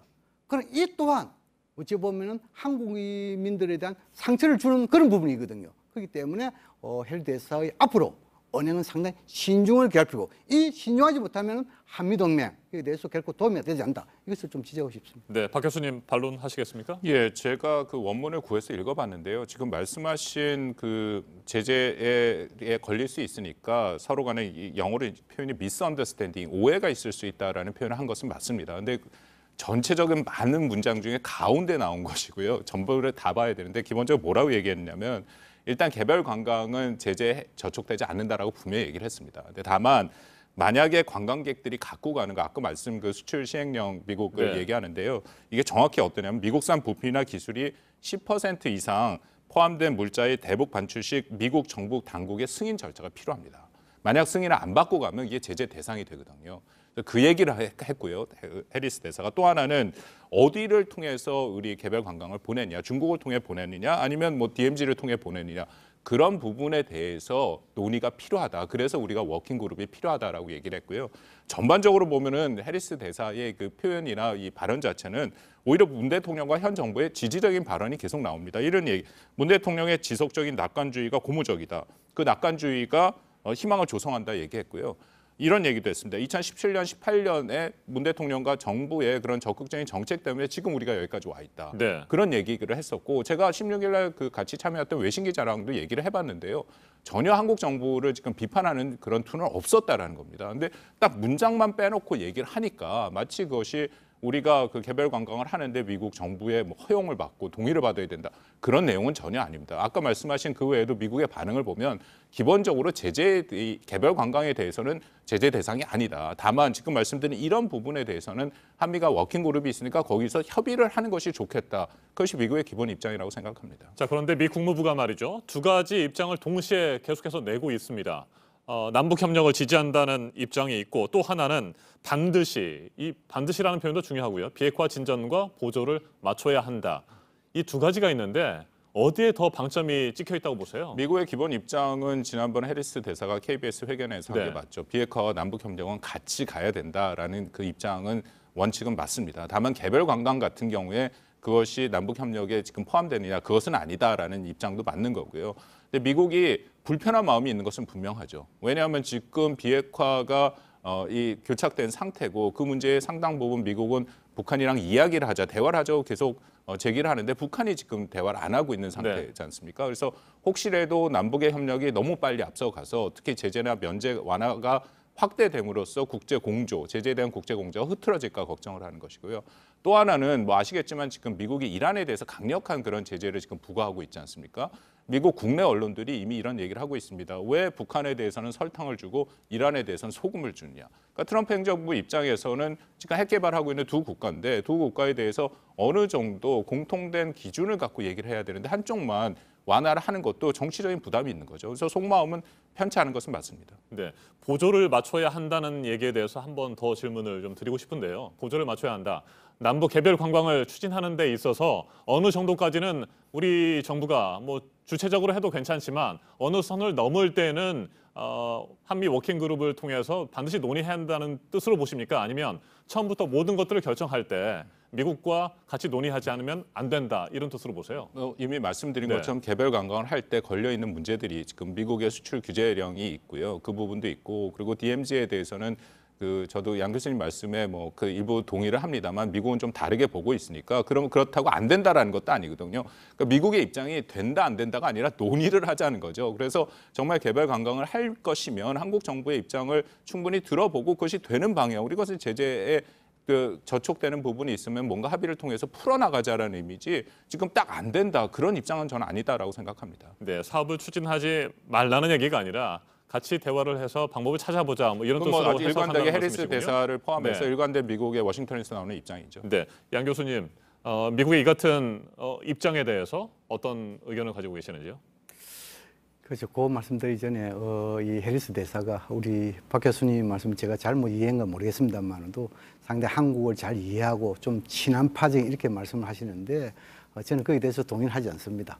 예를 들어 가지고 해리스 대사의 관저 정치랄까요, 관저 외교 이런 보면 우리 정치인 내놓고 예를 들어 가지고 뭐 방위비 이런 부분이라든지 또 청와대의 뭐 종북 좌파라든지 이런 거 있지 않습니까? 또 그리고 지소미아 이런 부분에 대해서 상당히 우려하는 그런 이야기했죠. 그런 거 봤을 때 오히려 친일 지금 이제 주한미국 대사이면서 일본 편을 드는 또 그런 이런 측면이 있지 않습니까? 여기에 대해서는 상당히 부적절한 언행이다. 저는 그걸 보여주고 그다음 지금 이제 한미 간에 뭐 이 한반도 문제를 관련돼 가지고 한미 워킹 그룹이 있고 소통을 많이 하면 좋겠죠.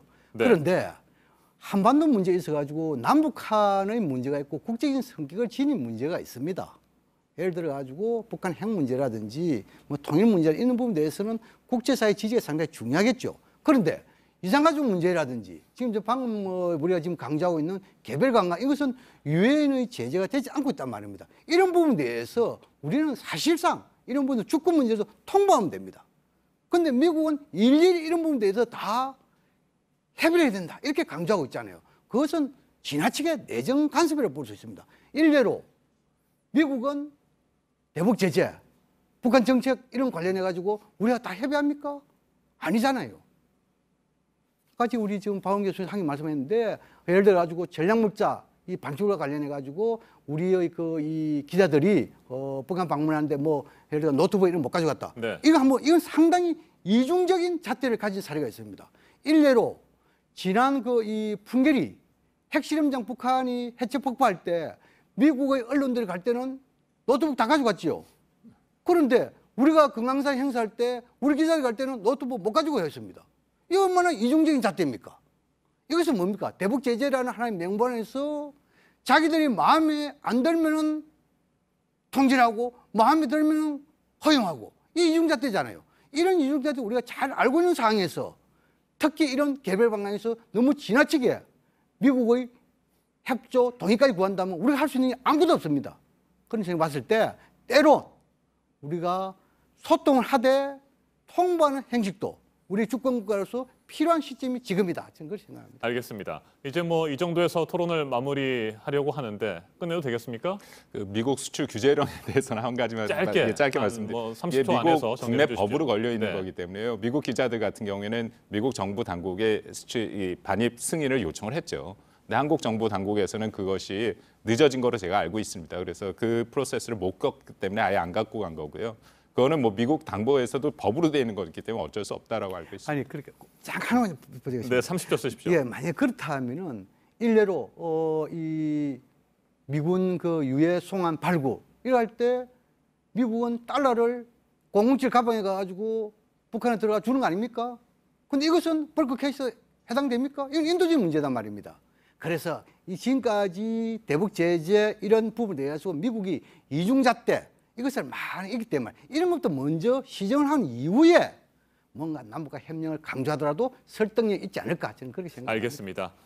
오늘 토론 여기에서 마무리하도록 하겠습니다. 통일부가 어제 개별 관광 참고 자료를 냈고요. 크게 3가지 북한 개별 관광에 대한 방안도 발표를 했습니다. 미국과의 관계를 뭐 깔끔하게 정리하고 서로 보조를 맞춰 나가는 것도 지금으로서는 굉장히 필요한 것 같고요. 앞으로 상황들 좀 지켜보도록 하죠. 양무진 북한대학원 대학교 교수, 박원권 한동대 국제지역학과 교수와 오늘 맞짱 토론 함께했습니다. 토론 잘 들었습니다. 감사합니다. 감사합니다.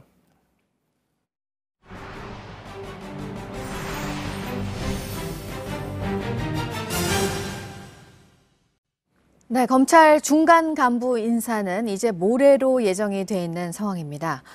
검사들끼리 장례식장에서 있었던 일, 조국 전 장관 수사에 대한 결론을 놓고 아래 검찰 간부가 윗상사에게 항의한 일이 전해지면서 또 한 번 논란이 있었는데요. 추미애 장관은 추태라고 했고 이를 놓고 검찰 내부의 의견도 엇갈리는 모습입니다. 박병현 기자입니다. 지난 16일 대검찰청에서 윤석열 검찰총장이 주재한 간부회의가 열렸습니다. 유재수 감찰무마 의혹 사건과 관련해 조국 전 장관을 재판에 넘길지 여부를 논의하기 위해서입니다. 참석자는 전국 반부패 사건을 총괄, 지휘하는 대검 반부패 강력부장과 선임 연구관, 서울 동부지검 수사팀 간부들입니다. 참석자 대부분은 재판에 넘겨야 한다는 입장이었습니다. 하지만 심재철 반부패 강력부장만 조 전 장관은 무혐의란 취지의 주장을 편 것으로 알려졌습니다. 다수의 의견에 따라 다음 날 조 전 장관은 재판에 넘겨졌습니다. 문제는 기소 하루 뒤에 불거졌습니다. 지난 18일 양석조 반부패 선임 연구관이 검찰 간부의 상가에서 이 논의를 문제 삼은 겁니다. 양 선임 연구관은 심재철 반부패 부장에게 왜 조 전 장관이 무혐의냐, 그러고도 당신이 검사냐며 항의한 것으로 전해집니다. 10여 분간 항의가 이어졌고 후배 검사들이 양 선임 연구관을 말렸습니다. 심 반부패 부장은 특별한 반박 없이 자리를 뜬 것으로 알려졌습니다. 이에 대해 법무부는 추미애 장관 이름으로 입장문을 냈습니다. 상갓집 추태라고 규정하고 장사 미사도 하지 않은 부적절한 언행을 한 것에 유감이라고 밝혔습니다. JTBC 박병현입니다. 발표가 임박한 검찰 중간 간부 인사 얘기도 해보면 주요 수사를 맡고 있는 간부들이 이번에 교체될지가 관심입니다. 전국의 모든 차장과 부장검사들이 사실상 인사 대상이 됐습니다. 이어서 송우영 기자입니다. 법무부는 차장검사 이하 검사들에 대한 인사위원회가 끝나자 인사 방향을 발표했습니다. 우선 직제 개편 등으로 불가피한 인사라고 설명했습니다. 그러면서 차장과 부장검사의 경우 1년인 필수 보직 기간의 예외를 인정하겠다고 밝혔습니다. 사실상 전국의 모든 차장과 부장검사들이 인사 대상이 된 겁니다.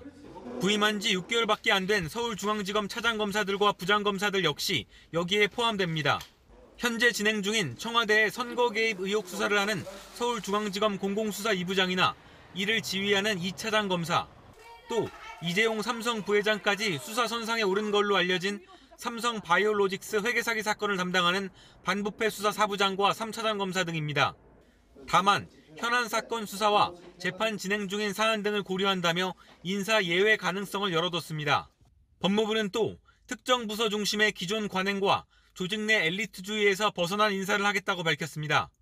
그러면서 평검사들도 대검과 서울중앙지검 등에서 근무한 우수 검사들을 전국 검찰청에 고르게 배치하겠다고 설명했습니다. 윤석열 총장 취임 직후 대검과 서울중앙지검에 전진 배치된 특수통 검사들을 겨냥한 걸로 풀이됩니다. 결국 주요 수사를 담당한 모든 검사들을 지방으로 보낼 수 있는 근거를 마련한 셈입니다. 법무부는 23일 인사를 발표할 예정입니다. JTBC 송우영입니다. 오늘의 핵심 뉴스들을 정리해드리는 아침의 주요 뉴스입니다. 네팔 히말라야 안나푸르나에서 한국인 교사 4명 등 7명의 실종자 수색 작업을 지휘하고 있는 네팔 경찰 책임자가 매몰 지점으로 추정되는 2곳을 발견했다고 밝혔습니다. 그러면서 실종자들이 살아있을 가능성이 얼마든지 있다고 덧붙였습니다. 사고 현장에서 실종자의 것으로 추정되는 유리품도 발견했다고 설명했습니다. 실종자 7명 가운데 6명은 눈이 많이 쌓인 쪽에, 그리고 나머지 1명은 눈이 비교적 적은 곳에 매몰된 것으로 추정됩니다. 중국 우한 폐렴 환자가 베이징과 상하이 등에서도 나오면서 중국 당국이 공개한 환자 수가 218명으로 급증했습니다. 우리나라에서도 첫 확진자가 나왔고 보건당국은 확산을 막는 데 주력하고 있습니다. 전 세계적으로 퍼질 우려가 커지면서 세계보건기구 긴급회의도 소집됐습니다. 우리 정부가 북한 개별 관광에 속도를 내고 있는 가운데 미 국무부는 남북 협력을 지지한다는 입장을 밝혔습니다. 그러면서도 반드시 비핵화 진전과 보조를 맞춰야 한다는 기존 입장을 되풀이했습니다. 어제 우리 정부는 군사 분계선을 직접 넘거나 중국 등 제3국을 거치는 방법과 함께 외국인들을 대상으로 남북 연계 관광을 추진하는 방안을 공개했습니다.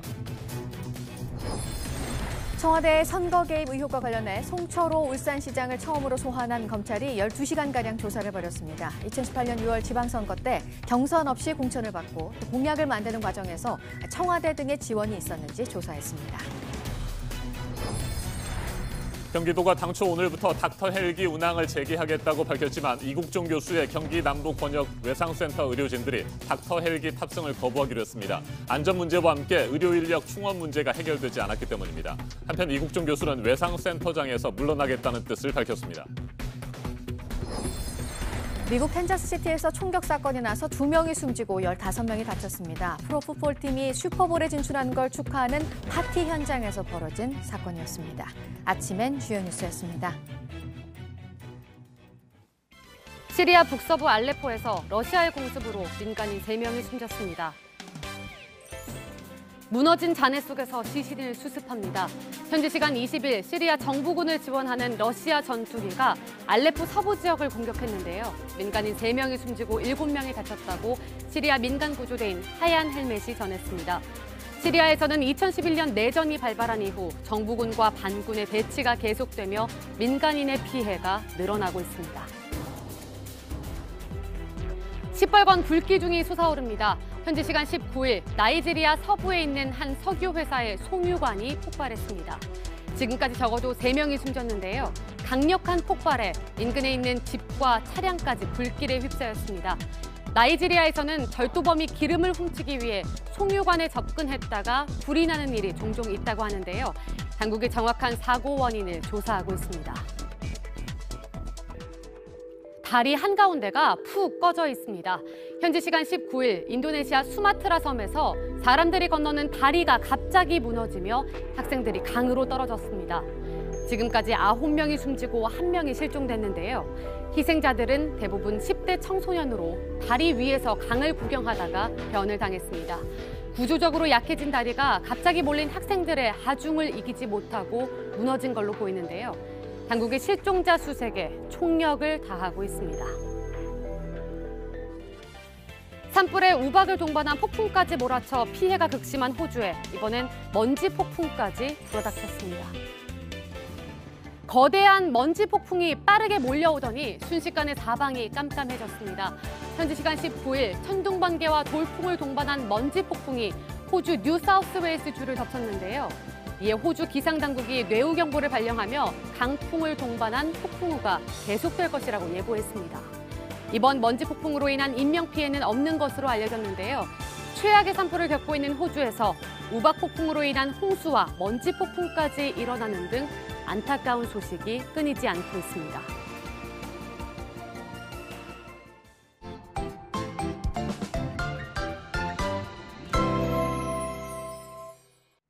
오늘 아침 반짝 추위가 찾아왔습니다. 일교차도 크겠습니다. 자세한 기상 정보 살펴보겠습니다. 김연아 캐스터, 아침 기온이 많이 떨어졌어요. 네, 그렇습니다. 어제 같은 시각과 비교해서 현재 어제보다 4도에서 5도가량 기온이 떨어져 있습니다. 서울이 영하 5도, 춘천이 영하 8도 가리키고요. 또 광주와 대구는 영하 2도까지 떨어져 있습니다. 이렇게 대부분 지역 영하권이고요. 보시다시피 중북부 지역의 추위가 강합니다.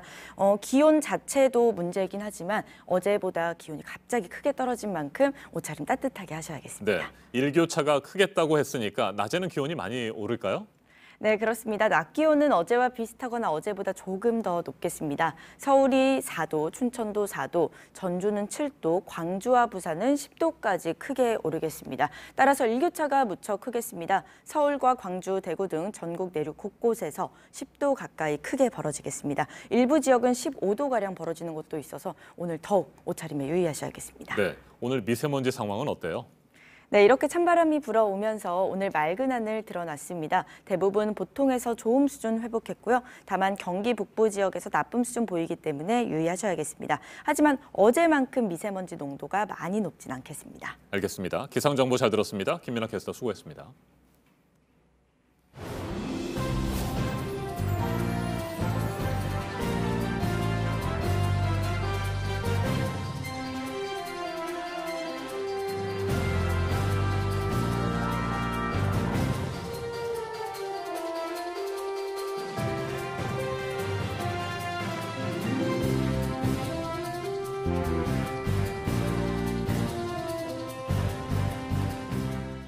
네, 화요일 아침 8시 4분 지나고 있습니다. 미국과 이란 간의 군사적 긴장감이 완전히 사라진 건 아니죠.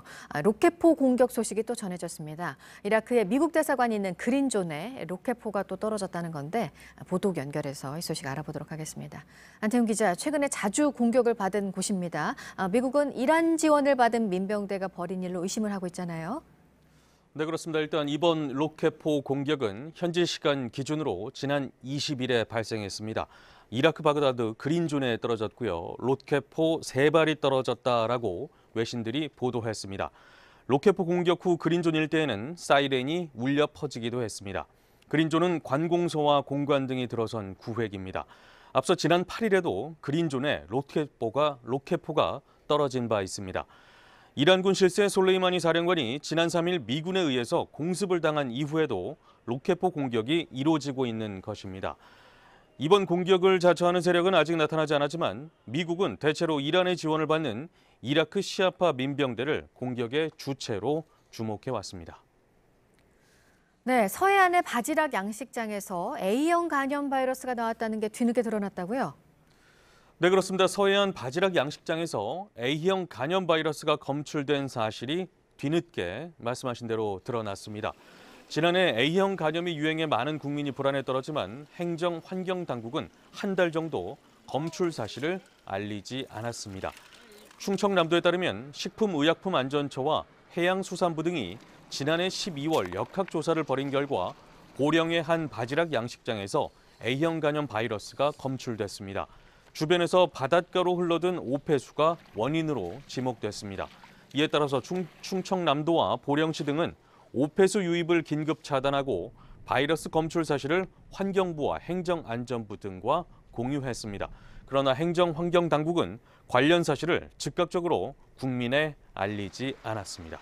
네, 지금까지 아침에 지금 JTBC 안태훈입니다. 검찰의 내부 갈등이 대검 간부 상가에서 공개적으로 표출되면서 그 파장이 커지고 있습니다. 추미애 법무부 장관은 입장문을 내고 부적절한 언행이고 추태라며 강한 유감을 나타냈습니다. 징계 가능성까지 제기되고 있습니다. 김광삼 변호사 자리에 함께했습니다. 어서 오십시오. 네, 안녕하세요. 네, 이 일이 지난 18일에 있었어요. 대검의 한 간부 상가에서 양석조 대검 반부패 강력부 선임연구관이 심재철 대검 반부패 강력부장을 비판했는데 조 전 장관이 왜 무혐의냐 뭐 이런 얘기를 했던 거 아닙니까? 근데 이제 발단은요. 지난 16일 날 이제 대검에서 조 전 장관 감찰 무마 중단 사건과 관련해서 이제 회의를 했었거든요. 그래서 그때 반부패 부장인 이제 심재철 부장 이번에 인사로 새로운 검사장이죠. 네네네. 그래서 조국 전 장관은 뭐 무혐의 아니냐 이제 이런 의견을 개진한 거예요. 그런데 그 자리에 관련된 수사팀이 있었고 그 얘기를 하면서 왜 무혐의냐 네. 이거에 대해서 사실 논박이 좀 있었던 걸 보입니다. 결과적으로 16일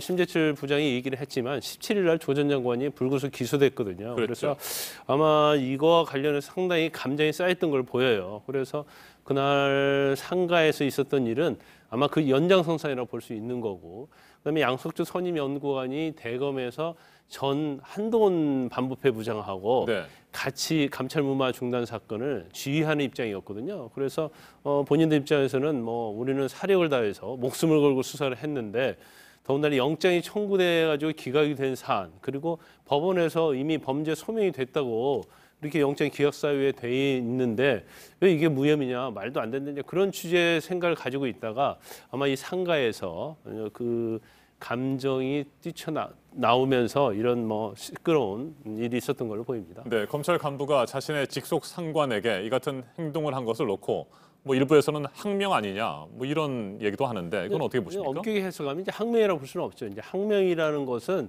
위에 있는 상사가 어떤 지시, 네. 이 지시 자체는 이제 정당한 지시를 전제로 하는 거죠. 그래서 상사의 그 권한 내에서 정당한 지시를 하는 거에 대해서 이거에 대해서 반발하면서 하지 않으면 항명이고요. 이것은 제가 볼 때는 감정 싸움이라고 보면 될 것 같아요. 그러니까 이제 적절하진 않아요. 왜냐하면 무혐의에 대한 의견을 제시한 건 공식적인 대검 회의였잖아요. 네. 그런데 이게 일반 사람들이 있는, 더군다나 기자들까지 있는 그런 자리에서 이런 공격적인 발언, 어떻게 보면 우리가 이제 치받는다고 하잖아요. 이제 상사를 치받는 이런 태도 자체는 사실은 적절하진 않아요. 하지만 어떤 본인의 어떤 감정을 누리지 못하고 이때 좀 폭발한 게 아니냐. 아마 그 당시에 그냥 폭발한 게 아니고 또 관련된 얘기를 하고 있었던 와중에 그런 걸로 보입니다. 네, 심재철 신임 반부패 강력부장이 그렇다면 16일 회의에서 조 전 장관은 무혐의다, 뭐 이렇게 얘기를 할 수도 있지 않습니까? 이 부분에 대해서는 어떻게 보십니까? 의견을 개진할 네. 수 있다고 봐요. 물론 어떤 관례나 여러 가지 상황에 비춰보면 무혐의를 할 수 있는 상황은 아닌 건 맞아요. 네. 하지만 심재철 부장 입장에서는 이건 자기 생각할 때는 정무적 판단이고 적어도 민정수석이라고 하면 얼마든지 재량의 범위 내에서 감찰 무마 중단할 수 있는 거 아니냐. 그런 의견은 저는 충분히 개진하는 데는 별 문제가 없다고 봅니다. 이제 그렇기 때문에 이건 뭐 의견 개진에 불과하고 그냥 결과적으로 이 의견이 받아들이지는 않았잖아요. 그래서 일단 다음 날 바로 불구속 기소가 됐기 때문에 이제 의견에 불과함에도 불구하고 이제 수사하는 입장에서는 아까 말씀드린 것처럼 굉장히 감정을 가지게 된 거죠. 네, 추미애 법무부 장관이 어제 대변인실을 통해서 발표한 입장문, 이건 어떻게 보십니까? 뭐 추태다, 절대 있어서는 안 되는 부적절한 언행이다, 뭐 이 같은 입장 아니겠습니까? 징계 가능성도 거론되는데. 일단 뭐 추태다, 물론 뭐 보는 시각에 네. 따라서 그럴 수 있다고 봐요. 근데 제가 아까 말씀드린 것처럼 적절하냐 부적절하냐 그런 차원이라고 보고요. 그다음에 사실 이게 감정에 관련돼서 이제 검사끼리 뭐 얘기를 하는 거잖아요. 그러니까 사실 장례식장에서 얘기할 때는 그때는 상명하복 관계는 아니에요. 네. 그래서 거기와 관련해서 어떤 감정의 표출이기 때문에 적절하지는 못했지만 이거에 대해서 제가 볼 때는 법무부 장관이 가타부타하는 건 맞지 않다 이렇게 봅니다. 만약에 이게 정말 추태가 문제가 있다고 본다고 하면 사실 징계위원회 열어서 징계를 해야죠. 그런데 그 장례식장이라는 자리 자체가 그 여러 가지 상황을 보면 이런 얘기를 했을 때 이제 검사의 품위와 관련된 문제가 있거든요. 그래서 결국 징계한 다음에 품위 유지와 관련된 부분 이걸로 징계를 할 건데 그 양석조 선임연구관도 그런 얘기를 하잖아요. 네. 뭐 징계 받을 생각이 있다. 이제 그런 얘기를 하는 거 보면 본인이 그런 걸 생각하지 않고 자기의 어떤 생각을 표출한 것에 대해서는 굉장히 후회하지 않는 것 같아요. 네. 그 정도로 윤석열 라인 사단들이 수사한 거에 대한 현 새로 오는 어떤 검사장 실무자들이 이걸 갖다가 좀 막으려고 하는 게 아니냐. 이제 거기에 좀 상당히 격앙이 돼 있는 것 같습니다. 네, 양석조 선임 연구관도 그렇고요. 검찰 내부에서 최근 있었던 검찰 고위급 인사에 대한 불만이 그만큼 많이 있는 것 같기도 하고요. 또 오는 23일에 중간 간부 인사가 있잖아요. 네. 이 부분에 대해서도 여러 얘기가 나오는데 이건 어떻게 전체적으로 보십니까? 일단 뭐 중간 간부 인사에서 특히 그 청와대와 관련된 부분, 또 조 전 장관과 관련된 수사를 했던 검사들은 아마 현 정권에서 교체할 수밖에 없을 거예요. 그리고 상당히 이제 검찰 개혁이 많이 이루어졌어요. 이제 패스트트랙 법안을 통해서 이루어졌고 또 검찰 내부적으로 조직 문화랄지 관행 뭐 공보 수사 규칙 이런 걸 제정해서 많이 이루어졌기 때문에 아마 청와대는 그런 생각을 하고 있는 것 같아요. 마지막이 바로 윤석열과 관련된 아니면 현재 수사하고 있는 팀들에 대한 인적 청산이 이루어지는 것이 마지막 검찰 개혁이라고 생각하고 있는 것 같아요. 그렇기 때문에 아마 수사팀 해체 자체는 불가피하다고 보고요. 그 이후에 과연 윤석열 총장이 향후에서 어떻게 행보를 할 것인가 그 부분. 그러니까 뭐 물론 본인이 사퇴할 수도 있고 그렇지 않으면 사퇴하지 않으면서도 이제까지 걸어왔던 그 행보를 일관성 있게 가느냐 그 부분을 지켜봐야 할 것 같습니다. 알겠습니다. 최근 윤석열 검찰총장이 법무부에 대검 중간 간부들을 전원 남겨달라 뭐 이렇게 요청을 했다고 하는데 실제 23일 인사에서 그게 어느 정도나 의견이 반영될지 지켜봐야 될 것 같습니다. 지금까지 김광삼 변호사였습니다. 말씀 잘 들었습니다. 우리 정부는 탈석탄을 선언했죠. 실제 국내에서는 석탄 발전 사업을 늘리지 않고 있습니다. 그런데 해외에서는 조금 다릅니다. 한전이 손해 가능성이 높거나 다른 나라가 포기한 사업에도 꼼수까지 쓰면서 돈을 쓰려고 하고 있습니다. 윤정식 기자가 취재했습니다. 전 세계 곳곳 한국 대사관 앞은 환경단체 단골 시위장입니다. 안양코, 안양코. We've got a message for you, Seoul. No more money for dirty coal. 국내에서 열린 정상회담장 앞에도 시위대가 등장했습니다. 하지만 국내 공기업들은 아랑곳하지 않고 있습니다. 취재진이 입수한 KDI 예비 타당성 심사 중간 보고서입니다. 한전이 인도네시아 자바 9 10호기에 600억 원을 투자하려는데 결론은 투자 부적격입니다. 그러자 한전은 투자금을 480억 원으로 줄입니다. 심사를 안 받아도 되는 500억 원 이하로 투자하겠다는 겁니다. 사실상 꼼수입니다.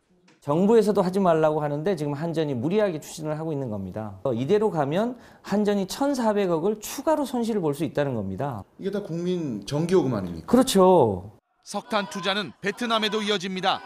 한전은 붕앙 2호 발전소 주요 주주인 홍콩 기업이 탈석탄 선언 후 지분을 내놓자 인수에 나섰습니다. 2,300억 원짜리 투자입니다. 김종갑 한전 사장은 정부의 탈석탄 기조를 따른다고 여러 번 밝혔습니다. 하지만 투자는 반대로 진행 중입니다. 한전은 엄격한 기준을 따라 제한적으로 석탄 화력을 추진 중이라고 밝혔습니다. JTBC 윤정식입니다.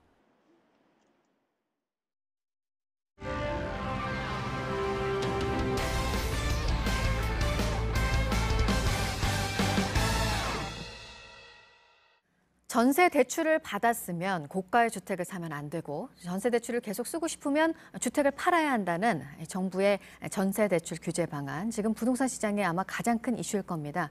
이른바 갭 투자를 막겠다는 건데요. 하지만 역시 부작용도 우려가 되고 있는 상황입니다. 정철진 경제평론가와 자세히 짚어보도록 하겠습니다. 어서 오세요. 네, 안녕하십니까. 네, 어제부터 전해드렸지만 일단 9억이 넘는 주택을 사거나 주택이 여러 채 있으면 이제는 전세 대출은 받을 수가 없다는 겁니다. 그러니까 민간 보증 그 전세 대출도 쓸 수 없다는 거잖아요. 네, 그렇습니다. 네. 우리가 이제 갭 투자라고 한다면 이제 기존에 전세가 있고요. 그 전세를 끼고 나머지 차액만큼을 내 돈을 주고선 사는 걸 갭 투자라고 하는데 요번에 이제 말하는 갭 투자는 뭐냐면 정부에서 좀 시장을 지켜봤더니 이 전세 관련한 대출, 전세 대출을 받아서 이 돈을 집을 사는데 전용을 한다는 것을 확인했다는 거예요. 그러니까 그게 뭐냐면 실은 나 돈이 있는데 전세 없는 것처럼 해서 전세담보대출을 또 받아서 두 개를 합쳐서 집을 사는 경우가 많으니 이 전세 대출을 가지고는 집을 사지 말아라라는 게 이번 제도의 핵심 취지다 이렇게 볼 수가 있겠고요.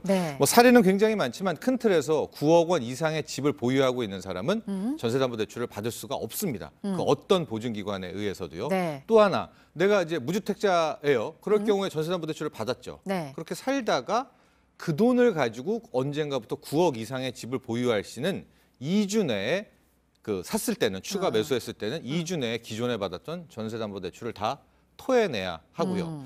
또 하나 이제 이것도 좀 이따 사례 설명을 할 텐데 현재 내가 갖고 있는 집은 시가로 9억이 안 돼요. 한 8억 5천만 원 정도가 됩니다. 그런 경우에 이분은 전세담보대출을 받을 수가 있거든요. 받아서 살다가 기존에 보유하고 있는 집이 9억이 또 넘었어요.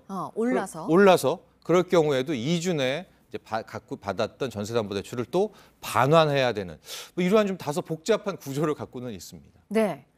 어쨌든 12.16 부동산 대책이 나왔고 이렇게 네. 전세 대출을 막는 이런 규제 방안도 더해졌고 네. 일단은 시장에 좀 약발이 있는 걸로 보십니까? 뭐 강남권에서는 관망세로 돌아섰다고 하니까요. 일단은 15억 이상의 고가주택은 뭐 여러 차례 말씀드렸지만 지금 완전한 거래 절벽입니다. 뭐 전달 10월, 11월에 비해서는 80% 가까이 거래가 폭감을 했고요. 당연히 거래가 줄게 되니까 현재 체결되는 것은 급매물로만 거래가 되고 있거든요. 그래서 3억 원 이상 정도 떨어진 매물도 거래가 된 것은 맞는데 15억 이상은 조금 안정세를 찾아가고 있는 그런 모습인데 9억 이하 뭐 여기 혹은 뭐 9억에서 15억 사이들은 아직까지도 뭐 뚜렷하게 그런 모습이 보이고 있지 않아서 네. 아마도 정부가 이런 전체적인 차원에서 더 집값을 죄기 위한 뭐 추가 대책이다 이렇게 볼 수 있겠습니다. 네.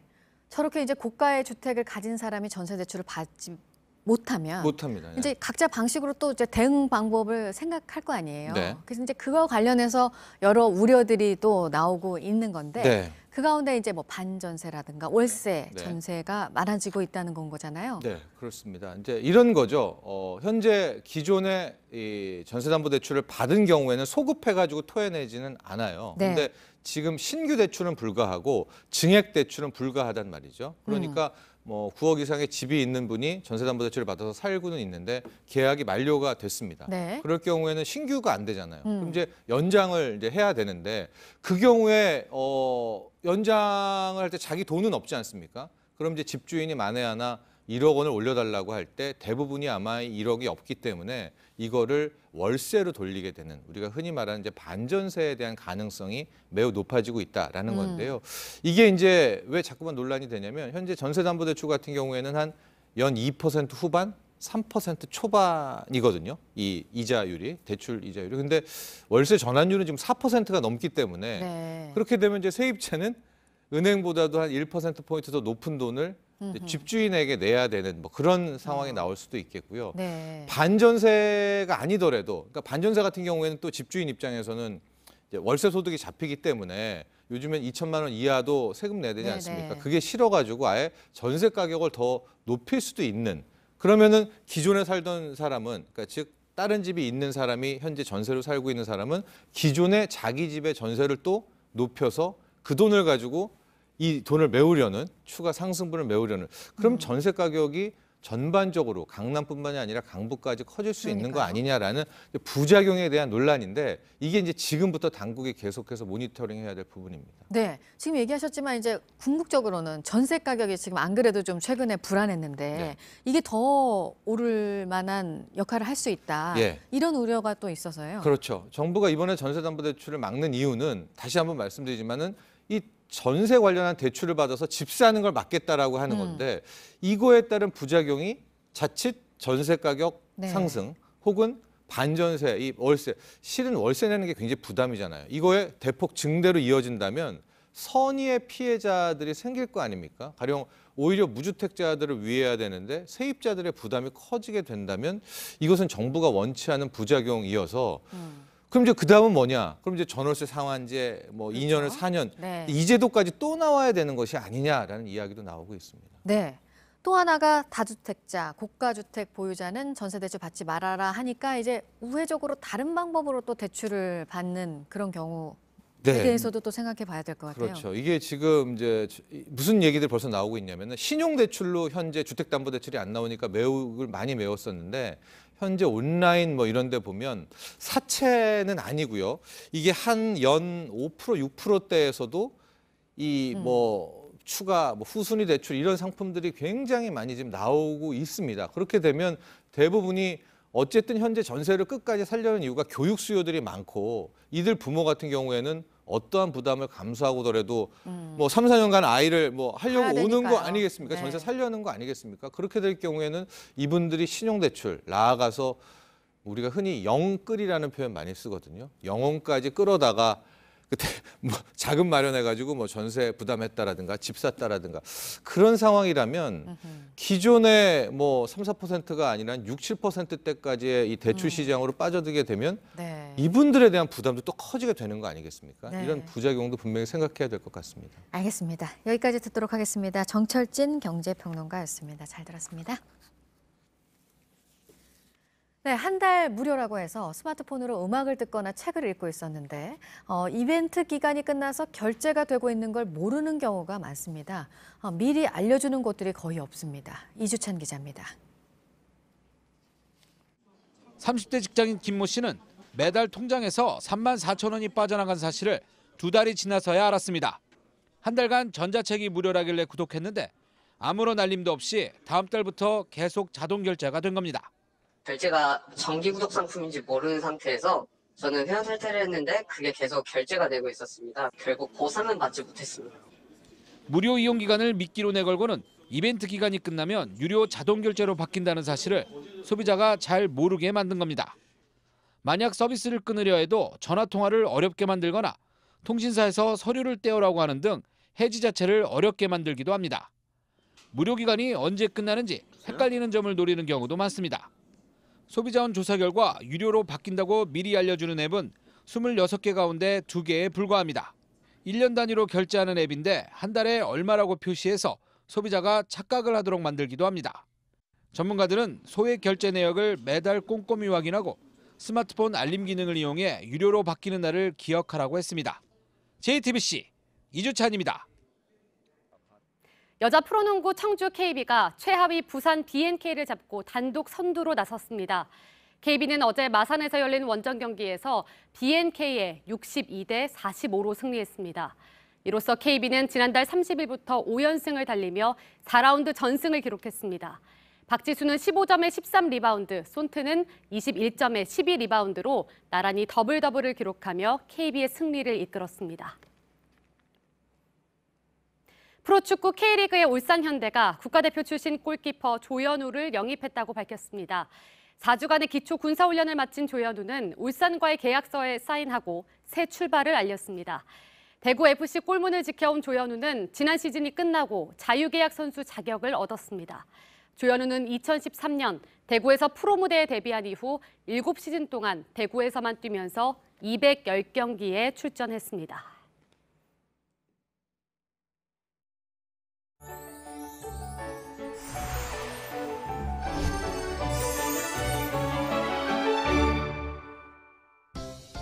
오늘 아침 반짝 강추위가 찾아오면서 일교차가 무척 크겠습니다. 낮 기온은 어제보다 높겠고요. 남부지방은 어제보다 오르는 곳도 많겠습니다. 공기질은 전국이 보통에서 좋음 수준으로 무난하겠고요. 다만 경기 북부에서는 일평균 나쁨 수준 보이는 곳이 있겠습니다. 오늘 고기압의 영향을 받으면서 대체로 맑은 하늘 펼쳐지겠고요. 가끔 구름만 지나겠습니다. 또 곳곳 건조주의보가 발효 중이기 때문에 화재 사고에 유의하셔야겠습니다. 낮 기온은 서울과 춘천이 4도, 강릉이 8도, 광주와 부산은 10도까지 오르겠습니다. 북한은 우리나라보다 기온이 낮은 편이고요. 중강은 한낮에도 영하권에 머물겠습니다. 내일부터 비 소식이 많습니다. 목요일에는 전국으로 확대되겠습니다. 기상정보였습니다. 아침엔 뉴스워치, 오늘 하루 관심을 가지고 지켜봐야 할, 기억해야 할 뉴스 끝으로 정리해드립니다. 네팔 히말라야 안나푸르나에서 한국인 교사 4명 등 7명의 실종자 수색 작업을 지휘하고 있는 네팔 경찰 책임자가 매몰 지점으로 추정되는 2곳을 발견했다고 밝혔습니다.